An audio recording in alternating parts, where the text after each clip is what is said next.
오늘 우리에게 주시는 하나님의 말씀은 시편 65편 8절부터 13절까지 말씀입니다.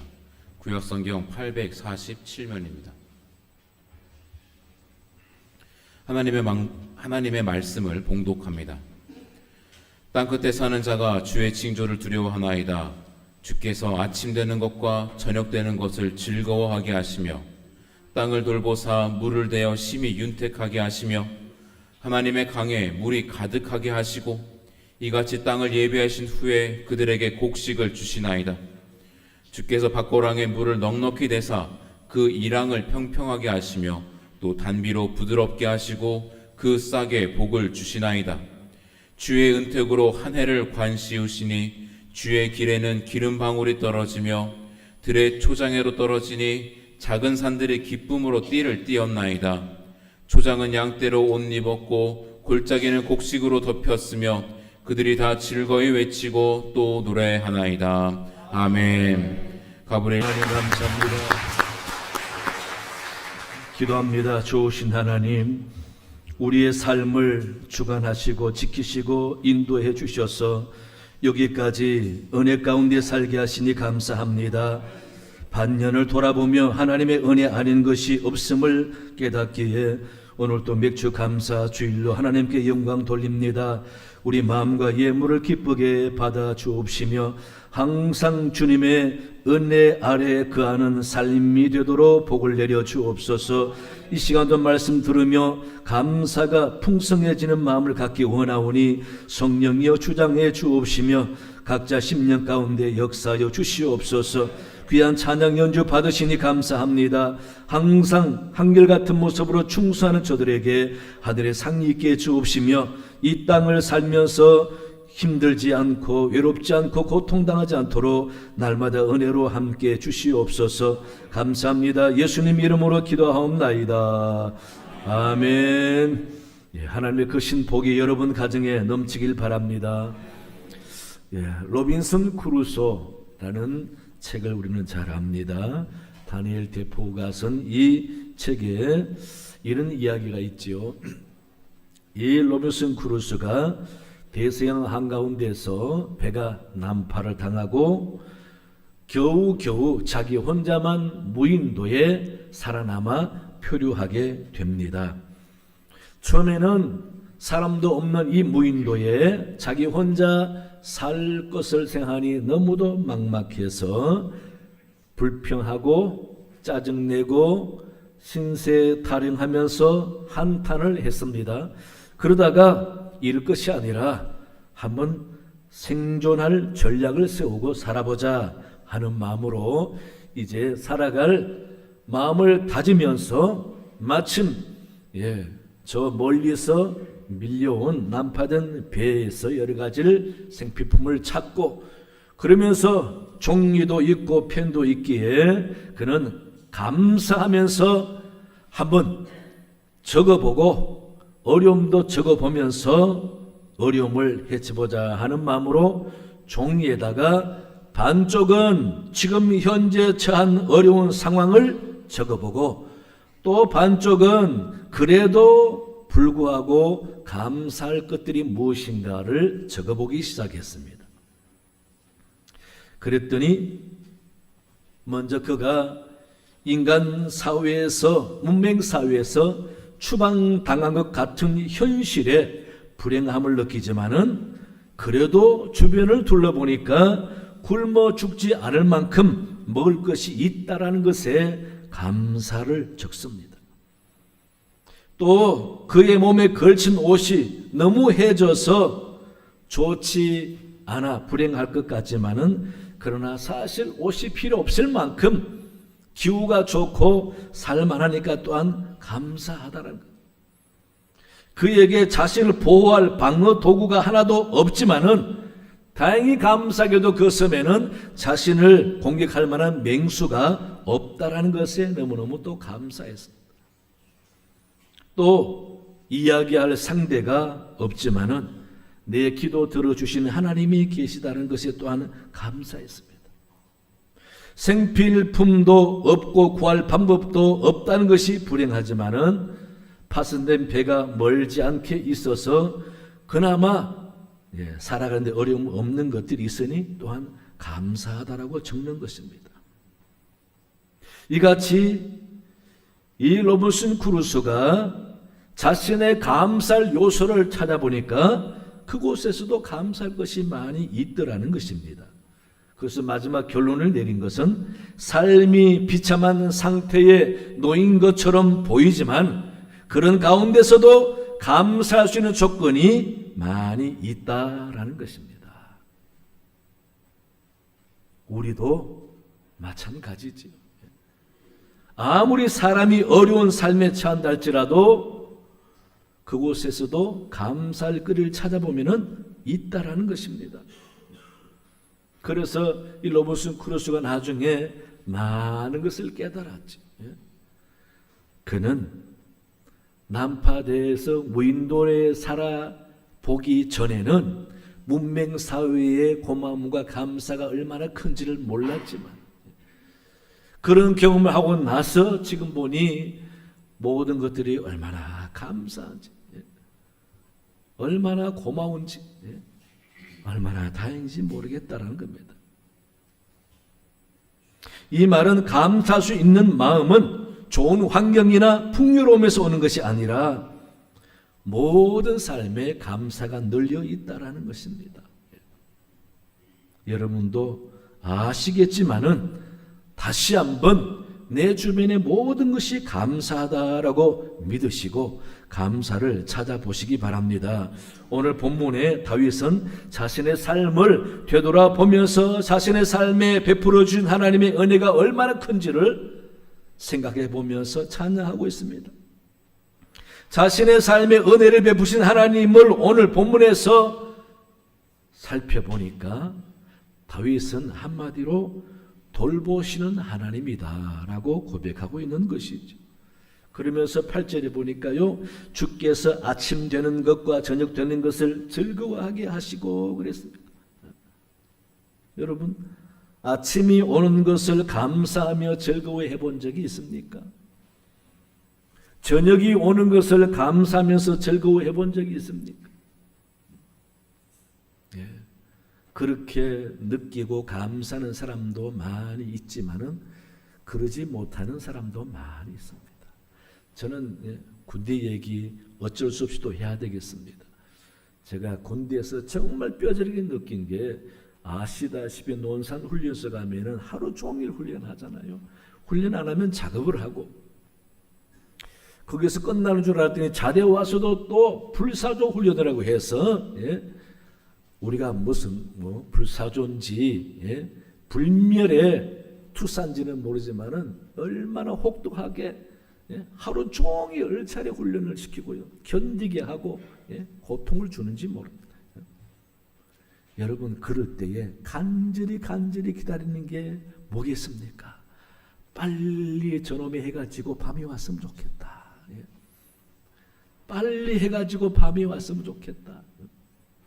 그래서 드디어 하루 해가 끝나는 음악 소리와 함께 나팔이 울리면은 드디어 고난의 하루가 또 지나는구나 하면서 간절히 기다리는 게 밤인데, 저녁을 먹고 청소를 하고 9시가 딱 되면은 점호를 합니다. 그리고 딱 일체에 누워서 국방부 모포 그를 가슴까지 목까지 딱 덮고 딱 누우면요, 그때는 이보다 더 행복하고 천국스러운 것이 없습니다. 얼마나 감사하고 좋은지 모릅니다. 이런 밤이 없으면 어떻게 살까? 제발 좀 아침에 오지 말았으면 좋겠다. 그냥 여러분, 그렇게 너무 쉬는 밤이, 잘 쉬는 밤이 있다는 것에 너무 고맙게 생각하다가 어느덧 잠들고 말지 않습니까? 또 그뿐입니까? 밤에 훈련 때는 밤이 그렇게 좋았는데 자대 배치 받고 보초서니까 또 아침에 얼마나 기다리시는지 몰라요. 우리는 2시간씩 하니까 보초 시간이 너무 짧다 해서 4시간씩 썼습니다. 그런데 가장 취약한 시간이 바로 2시에서 6시입니다. 새벽 2시에서 6시 한창 잘 때 아닙니까? 그때 일왕산 위에서 보초를 쓰고 있으면은 다 캄캄하고 하늘에 별밖에 보이지 않고, 예, 구름 낀 날은 캄캄한 날 아닙니까? 그런데 두 사람이 보초 선다고 써서 그 긴 밤을 보내는데 이런저런 이야기를 다 합니다. 그러면서 실컷 이야기했는데 동쪽 하늘 보면 아직도 깜깜해. 언제 시뻘겋게 저렇게 태양이 떠오를까 얼마나 기다려지는지 몰라요. 그러다가 우리가 자주 극단적으로 하는 말이 있습니다. 오늘 아침이 안 오면은 나는 자살하고 말 거야. 그런 얘기 합니다. 왜 그렇습니까? 그만큼 아침이 기다려지고 아침은 분명히 온다라는 거죠. 그러니까 4시간 고생스럽고 잠이 오지만은 참자. 그런 의미에서 좀 극단적인 말을 합니다. 오늘 아침 안 오면은 나는 죽고 말 거야 그냥. 확신하는 거죠. 아침이 온다라고. 얼마나 기다려줬으면은 그러겠습니까? 여러분, 가만히 생각해 보면은 아침이 온다라는 것이 얼마나 감사하고 또 저녁이 온다라는 것이 얼마나 감사합니까? 또 아침이 오고 저녁이 온다 그 말은 뭡니까?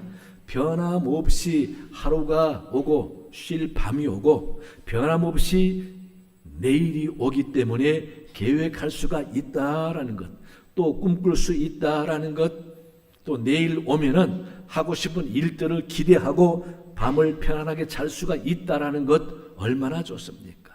하루 종일 일하고 고단하고 피곤할 때에 조금만 견디면은 밤이 올 테니 밤에 편안하게 자면은 모든 피로가 풀리고 아침에도 걷더니 일어날 수 있으니 밤이 얼마나 고맙고 감사한지 모릅니다. 하나님이 이런 일상들을 우리에게 주셨다라는 것이 다윗은 얼마나 감사한지 그렇게 표현하고 있지 않습니까? 그래서 오늘도 비가 안 오고 비 맞지 않고 교회에 와서 예배 드리는 얼마나 감사합니까? 계속 밤이면은 어떻게 예배 드려요? 물론 전기 켜놓고 할 수는 있겠지만, 여러분, 안 믿는 사람들은 당연히 아침이 밝아오고 당연히 하루가 지나면 저녁이 오는 것은 당연한데 뭘 감사하냐 하지만은 그것 또한 감사할 줄 아는 게 바로 성도입니다. 하나님의 자녀는 하나님이 이 지구와 우주를 잘 만들어 주셔서 한치의 오차도 없이 어김없이 아침을 주고 밤을 주시니 얼마나 감사합니까? 그럴 일이 절대 없겠지만은 갑자기 태양이 지구가 돌다가 밤쪽으로 또 태양 등지고는 멈춰버린다 생각해 보십시오. 여러분. 아침을 맞이하려면 여러분이 반대편으로 가야 됩니다. 이런 것을 볼 때에 하나님이 우리에게 밤을 주시고 낮을 주시고 저녁을 주시고 아침을 주신 것이 얼마나 감사한가. 그것을 통해서 우리는 모든 것을 꿈꾸고 또 소원하고 기대하고 일할 수 있지 않습니까? 그래서 다윗은 하나님께서 우리에게 아침을 주시고 밤을 주신 것에 대한 감사로 기뻐하게 하셨다. 그렇다면 우리에게 아침과 밤을 주신 하나님의 은택이 무엇인가? 그리고 왜 감사해야 되는가? 첫째는요, 살아갈 터전을 주셨으니 감사해야 되는 것입니다. 9절 말씀 보시면은 땅을 돌보사 물을 대어 심히 윤택하게 하시며 하나님의 강에 물이 가득하게 하시고 이같이 땅을 예비하신 후에 그들에게 곡식을 주시나이다. 여러분, 우리가 살아가도록 모든 삶의 터전을 주셨다잖아요. 땅을 주시고 곡식이 채소가 잘 나는 땅을 주시고 물도 비도 강도 냇물도 적당히 주셔서 우리가 다 사용하게 주시고 거기다가 기가 막힌 채소와 곡식을 주시고 요즘 여러분 상치 많이 드시죠? 야, 상치가 얼마나 맛있는지 고기도 필요 없어요. 쌈장에다가 밥만 넣고 상치 싸먹어도 얼마나 맛있습니까? 예. 그리고 여러분, 예. 쌀이 얼마나 좋습니까? 예. 밥솥에 처음 쌀밥만 다 해보세요. 어떻게 그렇게 윤이 나고 쫀득쫀득하고 맛있는지. 예. 어릴 때 쌀 못 먹다가 어쩌다 쌀밥 먹게 되면요, 반찬이 필요 없어요. 야, 입에서 저절로 침이 나고 쌀밥만 먹어도 얼마나 좋은지 몰라. 예. 우리 인류가 언제부터 그런 쌀을 먹기 시작했죠? 참 신기하지 않습니까? 예. 여러분, 하나님 우리에게 온갖 곡식과 채소를 주셨어요. 예. 심어서 먹게 하고 돈 주고 사 먹게 하고. 예. 우리가 살아가는 대한민국 땅 진짜 좋아요, 여러분. 정말 좋은 땅이에요. 예. 이런 삶의 터전을 주신 하나님 얼마나 감사합니까? 예. 한번 외국 나가보세요. 대한민국 땅이 얼마나 좋은지. 예. 외국 사람들이 서울에 오면은요, 감탄하는 것 몇 가지 중에 도시에 주변에 산들이 많은 게 그렇게 좋은 거예요. 예. 맘만 먹으면은 산에 올라갈 수 있는 게 그렇게 좋은 거예요. 예. 공원이 많은 것도 너무너무 좋고 나무가 많은 게 좋고. 예. 여러분들이 별로 감동이 없는 표정으로 보시는데 계속 사니까 그런 거예요, 여러분. 예. 척박한 곳에 한번 살다가 대한민국 와보세요. 얼마나 감탄하는 거예요. 그러니 좋은 땅에서 삶의 터전을 가지고 우리가 행복하게 살고 있다는 사실. 다윗은 감사하고 있습니다. 여러분, 우리가 노력하고 개발하고 머리 쓰고 연구하고 그래서 문화를 만들고 여러 가지 과학적인 혜택을 누리고 좋은 제품들을 누리고 얼마나 좋습니까? 좋은 직장 주어서 우리가 매달 월급을 제때 받아서 또 계획해서 쓰고 싶은 거 쓰고 저축도 하고 이 모든 것들이 얼마나 감사합니까? 직장 생활을 할 수 있게 해주시고 직장이 없어도 먹고 살아갈 수가 있어요. 우리나라만큼 아르바이트 수입이 좋은 나라도 없어요. 예? 여러분 아셔야 돼요. 예? 외국 학생들이 한국에 와서 공부하면서 아르바이트에서 생활이 된다는 게 얼마나 고마워한지 몰라요. 예? 저 이웃에 굉장히 큰 나라는요, 아르바이트에서는 절대 살아갈 수가 없어요. 예? 못 살아요. 그런데 우리나라는 참 최저임금이 보장되어서 알바를 해도 다 살아갈 수 있는 얼마나 좋습니까? 예. 이런 삶의 터전을 주신 것. 예. 안 믿는 사람들은 당연한 것처럼 여기지만은 우리는 하나님의 은택을 알기 때문에 직장 주신 것도 감사, 내가 노력해서 쓸 수 있게 하신 것도 감사. 예. 우리나라가 발달해서 좋은, 예.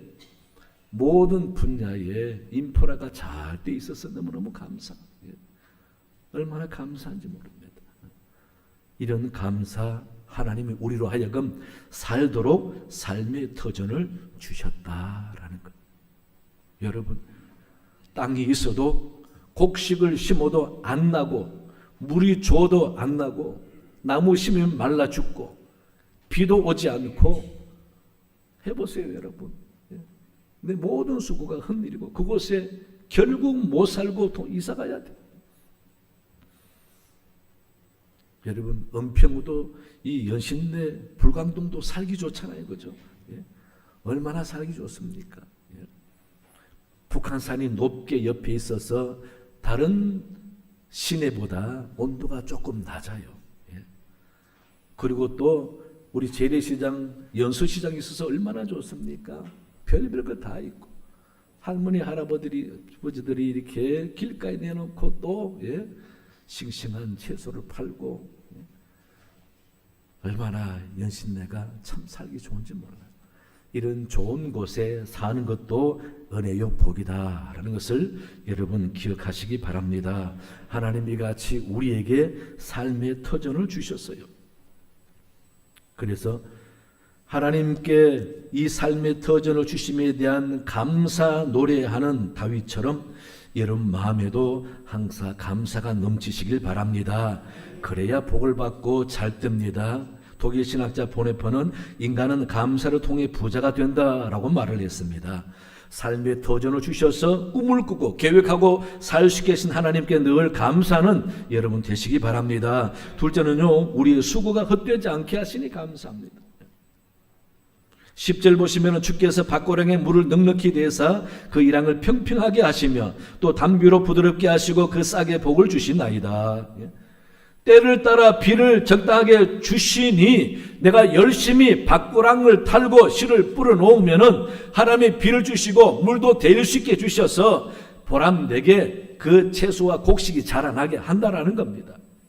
심는 거는 내가 하지만은 하나님은 자라나게 주시잖아요. 비도 안 주고 이슬도 안 주고 물도 없어 보세요. 아무리 심어놔도 소용없잖아요. 하나님은 내가 수고한 것에 보람이 있도록 헛되지 않도록 그렇게 도와주신다. 직장생활 잘하도록 적당한 지혜와 명철함과 이성과 지식과 건강을 주셔서 하게 하시는 얼마나 감사합니까? 여러분 내 몸이지만 내 건강 내 마음대로 할 수 있습니까? 어느 순간에 일 못하게 될 상황이 생깁니다. 안타까운 일이지만은 시청 앞에 사고를 한 거 보세요. 어떻게 9명이나 죽어요. 한순간에 한 사람의 잘못 때문에 그렇게 애매한 사람이 목숨을 잃고 그 사람이 얼마나 꿈이 많았겠습니까? 승진도 했고 기대도 크고 직장생활에 보람도 있고 한순간에 다 무너집니다. 다 무너집니다. 내 갖고 있는 몸도 지식도 내 거라고 생각하지 마세요. 내게 있는 건강과 머리 가지고 열심히 수고한 대로 좋은 결과를 기대하는 만큼 얻었다. 이게 큰 복입니다. 얼마나 큰 복인지. 그것마저도 하나님이 안 도와주시면은 우리는 헛된 삶을 사는 겁니다. 내가 아무리 수고하고 노력했는데 결과가 너무 부족하다. 실망스러워서 어떻게 삽니까? 절망 쪽에서 어떻게 삽니까? 할 마음이 생기겠습니까? 10번 정도 해도 안 되면은 때려쳐버리고. 근데 그런 마음 안 들도록 우리에게 좋은 결과를 주신 하나님 얼마나 감사합니까? 그래서 우리가 오늘 힘들어도 열심히 할 수 있잖아요. 오늘 굳은 일이고 육체적인 피곤이 있어도 열심히 하면은 좋은 결과 생겨서 나중에 이 고통스러운 힘든 일을 안 해도 될 만한 미래가 있다는 것을 생각하고 꿈꾸고 살게 해주시니 얼마나 감사합니까? 그래서 우리는 원망 불평보다 늘 감사하면서 지금 현재 내 일이 힘들고 어려워도 열심히 할 수 있는 것입니다. 미국의 국무장관을 지낸 콜린 파월의 이야기 중에 이런 예화가 있습니다. 그가 뉴욕 빈민가 출신 흑인이었는데 그가 젊은 시절에 아르바이트를 해야 될 상황이 많이 생겨서 그는 어떤 공장에 굳은 일을 하려고 아르바이트로 갔는데 먼저 도랑 파는 일, 물기를 만드는 일을 했답니다. 그런데 거기 보니까 어떤 사람 한 사람이 삽을 꽂아놓고 기대면서 늘 불평하고 앉았더라는 겁니다. 이런 일을 시키냐? 왜 이렇게 우리가 삽으로 해야 되느냐? 사장은 왜 월급은 적게 주느냐? 그런데 유일하게 한 사람은 얼굴에 미소 띄면서 열심히 일을 하더라는 겁니다. 저런 사람도 있고 이런 사람도 있구나 하고 알바를 끝내고 갔다가 한 1년쯤 지나서 또 그 공장에 가서 일하는데 역시나 삽을 꽂아놓고 기대해서 불평하는 사람은 여전히 불평하고 있는데 열심히 일하던 그 사람은 지게차를 운전하고 있더라는 겁니다. 저 사람은 지게차를 운전하고 있는. 근데 불평한 사람은 아직도 삽을 들고 불평하고 있더라는 겁니다. 그리고 또 한 몇 년 지나서 또 그 공장에 일하러 가봤습니다. 그런데 삽을 꽂아놓고 불평하던 사람이 안 보여서 물어봤더니 원인 모를 병이 들어서 죽었는지 살았는지 모르겠다. 안 나오고 그 대신 지게차 운전하는 분들이 뭘 하나 하고 봤더니 사장이 되어 있더라는 겁니다. 그걸 보고 콜린 파월은 인생의 큰 교훈을 얻었다. 불평과 원망을 일삼는 사람은 결국 그 불평과 원망의 열매를 따먹게 마련이고, 반면에 감사하는 사람은 감사의 열매로 점점 좋아지게 되더라.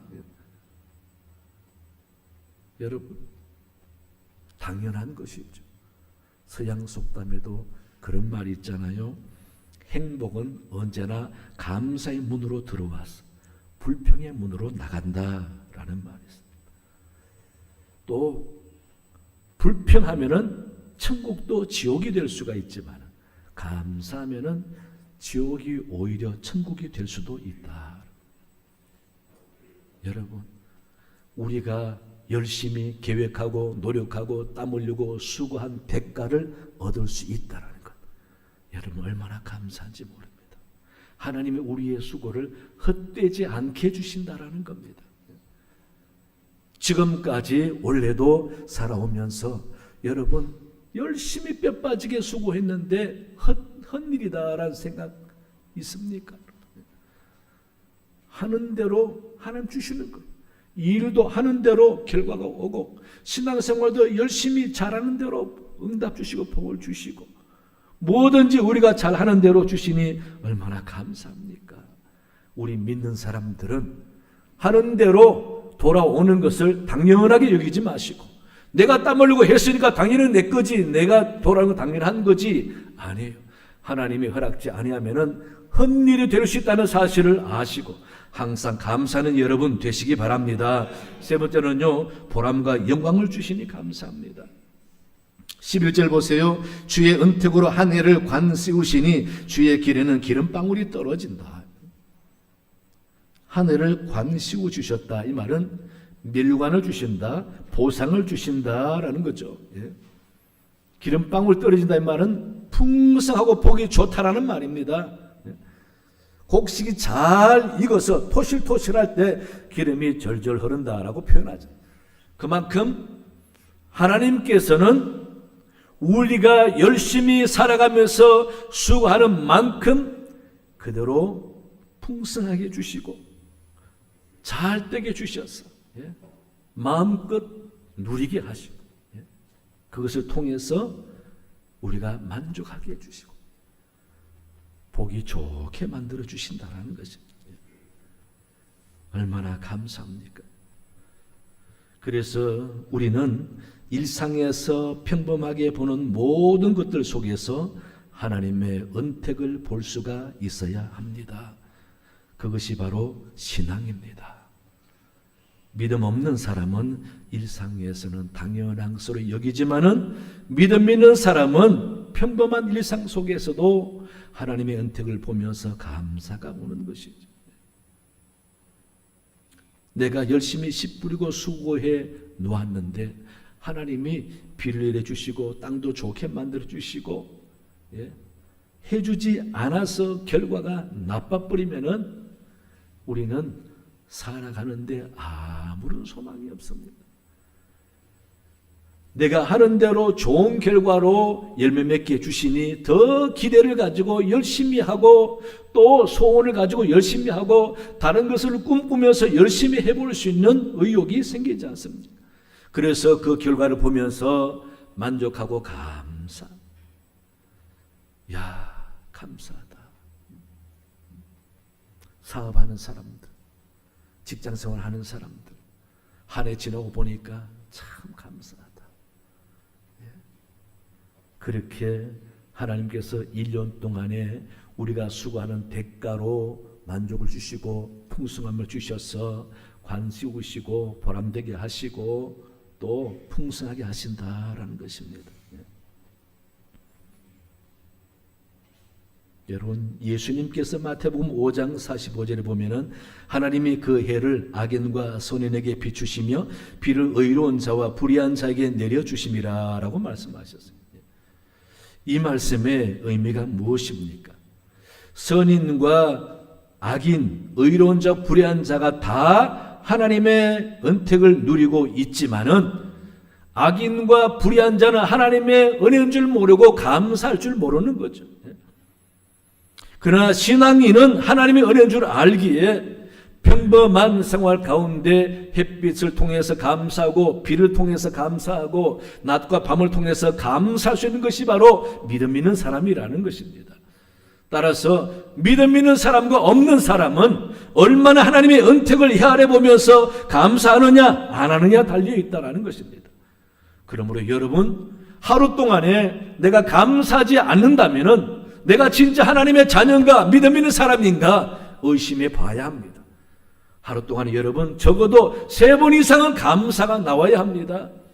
그런 감사 생활 할 때에 하루가 만족하고 은혜가 넘치게 되는 것이지. 창세기 8장을 보면은 노아가 홍수 심판 끝나고 감사해서 하나님께 번제를 드렸습니다. 그랬더니 하나님께서 그 향기를 받으시고 하시는 말씀 가운데 이런 말씀이 있습니다. 22절에 땅이 있을 동안에는 심음과 거둠과 추위와 더위와 여름과 겨울과 낮과 밤이 쉬지 아니하리라. 여러분, 이게 축복이에요. 이 말씀에서 뭘 우리가 생각해 볼 수 있습니까? 하나님은 우리가 열심히 일해서 얼마든지 잘 살 수 있는 삶의 터전을 주셨다라는 겁니다. 그리고 낮과 밤, 겨울과 더위, 추위와 더위를 주신 하나님, 이런 것도 통해서 모든 생물이 잘 살도록 좋은 환경을 만들어 주셨다라는 것입니다. 그래서 우리가 일만 하면은 보람되게 수익이 있고 추수할 수 있다라는 것입니다. 이런 모든 삶의 환경을 만들어 주겠다. 이게 큰 축복이라는 것입니다. 여러분, 당장 내 손에 큰 수입을 보면서만 감사하지 마시고 평범한 일상이 다 하나님의 은혜와 축복이다 라고 여기시면서 지금까지 지내온 하나님의 은혜를 잊지 아니하시고 앞으로도 우리를 낮과 밤을 주셔서 즐거워하게 하시는 분이 하나님이시다 라고 믿으면서 항상 감사로 승리하는 여러분 되시기를 간절히 축원합니다. 하나님 아버지, 참으로 감사합니다. 오늘 맥주 감사 주일을 맞아 지금까지 은혜 주신 하나님의 손길을 생각해 보면서 삶의 터전을 주시니 감사합니다. 수고하는 대로 보람을 얻게 하시니 감사합니다. 아버지, 우리가 열심히 노력하는 대로 하나님께서 우리에게 은혜 주시고 도움을 주셔서 만족하게 하시고 풍성하게 하시니 감사합니다. 언제나 하나님의 은택을 잊지 아니하고 감사가 생활이 되어서 주의 거룩한 자녀로서 늘 승리하며 사는 성도들이 다 되게 도와주시옵소서. 감사하며 예수님 이름으로 기도하옵나이다. 아멘.